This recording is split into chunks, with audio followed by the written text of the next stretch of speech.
mon image jusqu'à votre écran personnel. Communiquer avec le monde, une des priorités de la maison du futur. À toutes les banques de données. Bonjour, je m'appelle Chloé Ledbridge, je suis enseignante de SVT au lycée Albert Camus de Bois-Colombes. Je vais rencontrer Françoise Berthoud, ingénieure de recherche au CNRS, et nous allons parler pollution numérique.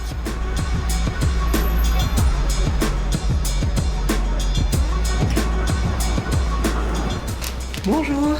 Bonjour. Je suis Chloé Ledbridge. Ah bah enchantée, Françoise Berthoud. Enchantée. Quand je parle de pollution numérique avec mes élèves, c'est pas quelque chose de très concret pour eux. Le mot pollution, c'est un mot vague qui veut dire beaucoup de choses et qui est souvent en fait pas très clair. Donc est-ce qu'on peut essayer justement de définir la pollution numérique ou les pollutions numériques ?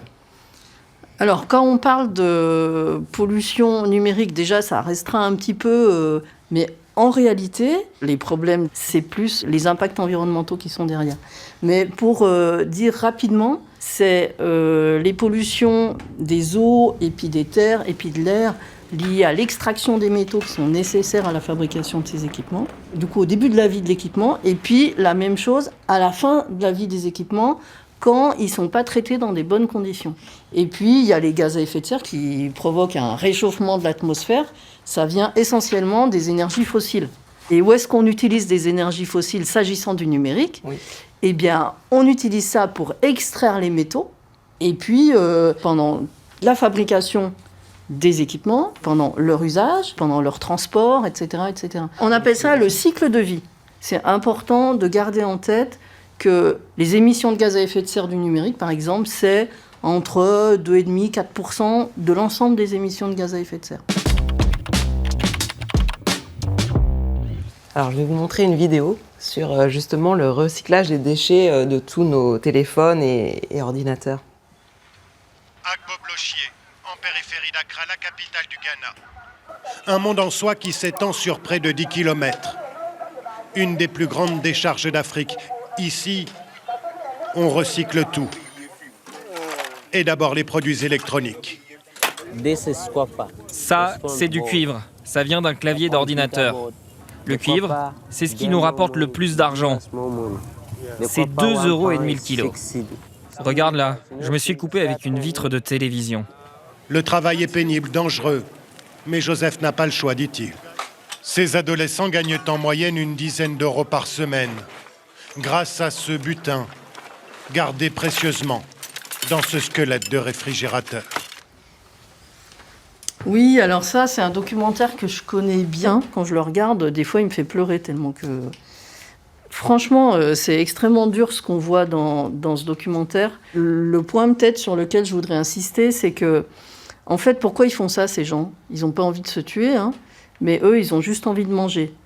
Il se trouve que les objets électriques et électroniques, ils contiennent quand même beaucoup de métaux, et dont des métaux précieux. Alors là, on nous parle du cuivre, mais il y a aussi de l'or, il y a de l'argent, il y a du palladium. Là, je vous ai cité les 4 métaux qui rapportent le plus quand on récupère des déchets électroniques. Et ça, c'est une grosse partie de la pollution liée au numérique. Alors on pourrait se dire, nous en France, on sait quand même mieux faire. Nous en France, on a des déchetteries, on a des bacs de collecte. C'est la loi qui impose ça. Mais en réalité, il y a déjà des gens qui jettent ce type d'objet dans leurs poubelles ménagères. En France, c'est 1 kilo par habitant par an. Vous vous rendez compte, c'est énorme en fait. Alors, je vais vous montrer des petites phrases que j'ai relevées en classe de mes élèves, si vous voulez regarder. Oh non, pas encore le développement durable. Les messages éphémères, c'est une bonne solution. Alors, il y a cet avantage que ça va peut-être pas rester pendant 10 ans sur les serveurs, donc ça pollue un peu moins, mais ça utilise quand même tout le réseau pour être transporté d'un point à un autre. Le stockage de données prend de la place sur les serveurs et il faut les refroidir. Voilà, ça, typiquement, il y a beaucoup de gens qui ont cette image que c'est les data centers qui vraiment sont la marque essentielle de la pollution du numérique. Or, c'est pas ça. C'est pas ça. Non, non, c'est pas ça. La marque vraiment de la pollution du numérique, c'est les équipements terminaux. Alors, c'est quoi les équipements terminaux ? C'est les équipements des utilisateurs, en fait, ce que vous avez dans votre poche, chez vous, les télés, les tablettes, les smartphones, les objets connectés dans tous les sens, tout ça. Je vous rends votre cahier ? Oui, je veux bien, merci. Et oui, justement, par rapport à ce que je vous disais sur la pollution et les amalgames, en 2021, il y a un câble qui a été tiré pour l'alimentation du réseau Internet entre les États-Unis et l'Aquitaine.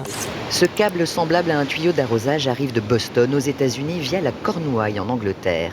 6800 km, dont 4500 d'un seul tenant, un très long serpent de mer. C'est justement quelque chose qui représente bien le transport des données numériques. En fait, la partie câble transatlantique, c'est pas le truc le plus impactant. Le truc le plus impactant, c'est comme en voiture, c'est le dernier kilomètre. Chez vous, vous avez une box fibre ou ADSL, et cette box, elle est allumée 24/24, 365 jours par an. Du coup, les box allumées, ça consommerait beaucoup plus, ou ça aurait un impact environnemental beaucoup plus important que ces câbles qui sont tirés d'un bout à l'autre de l'Atlantique. Oui. Alors c'est vrai que ça peut paraître contre-intuitif, parce qu'on se dit une box c'est tout petit par rapport au câble qu'il a fallu aller poser, etc. Mais si on somme toutes les box qu'il y a partout dans le monde, en fait, globalement, ça a un impact plus important, effectivement, que le câble. Donc on peut penser peut-être à éteindre nos box. Eh bien voilà, par exemple. En salle des professeurs, parfois on discute de ces sujets-là. Et nous, on se demande aujourd'hui, est-ce que cet usage du numérique, est-ce qu'il a un bilan plutôt positif ou négatif sur nos élèves ? Voilà, j'ai plein d'éléments de réponse à cette question. Ah. Il n'y a aucun élément scientifique qui montre que le numérique a un impact positif par rapport à l'environnement. Il y a des effets qui sont des effets qu'on appelle les effets rebonds. Pour dire simple, ou pour même l'illustrer avec un exemple, vous avez une application de covoiturage longue distance. Donc grâce au numérique, vous allez pouvoir faire moins de kilomètres en voiture, et ça vous vous dites mais c'est top, c'est trop bien pour l'environnement. Sauf que qu'est-ce qui se passe en fait dans la vraie vie et dans le fonctionnement de notre société, c'est que les gens ils font plus de kilomètres parce qu'ils se disent ah mais c'est moins cher, donc du coup je vais pouvoir aller plus souvent en covoiturage. Vous voyez, donc ça c'est un effet rebond. C'est le fait qu'on utilise un gain qu'on a fait pour faire autre chose. Et puis après il y a des effets qu'on appelle les effets systémiques. C'est le fait que aujourd'hui il y a une grosse partie du numérique qui est utilisée pour optimiser, pour augmenter la production de biens. La production d'équipements, la production de n'importe quoi, de bouteilles en plastique, voilà. Et du coup, comme ces biens-là, eux-mêmes, ils polluent, eh bien, ce qu'on dit, c'est que le numérique favorise l'accélération des impacts environnementaux par le biais de ces optimisations.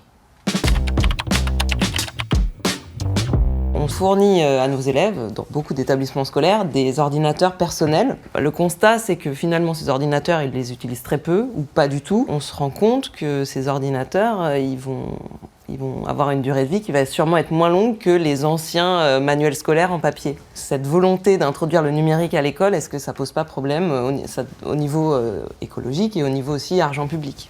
Ben, complètement. En fait, vous avez tout dit. Donc, moi, j'ai des petits-enfants qui viennent des fois en vacances à la maison. Ma règle, c'est quand ils viennent à la maison, il n'y a pas d'ordinateur. Ou alors juste de temps en temps pour faire quelques jeux, mais sous contrôle, etc. Et eux, ils arrivent en me disant « Ah oui, mais tous nos devoirs, ils sont dans l'ENT. Alors, donc, il nous faut notre ordinateur, il nous faut notre smartphone. » Donc ça, vous voyez, par exemple, ça, je trouve que c'est un problème à l'école. Qu'on passe systématiquement par ces moyens-là, et plus par ce carnet de liaison qui marchait. Le cahier de texte et le carnet de liaison. Ben voilà, ça marchait très très bien, ça. Mais finalement, qu'est-ce qu'on pourrait garder à l'école qui serait à la fois pédagogique et numérique ? Les ordinateurs, ça devrait être là, justement, pour apprendre à être capable de naviguer sur Internet, être capable d'utiliser les réseaux sociaux, apprendre à ne pas harceler les autres, apprendre à reconnaître des sources fiables par rapport aux sources pas fiables, etc. L'ordinateur à l'école, ça devrait être juste pour ça. Merci beaucoup Françoise Berthoud pour toutes vos réponses. Eh bien, merci Chloé pour vos questions.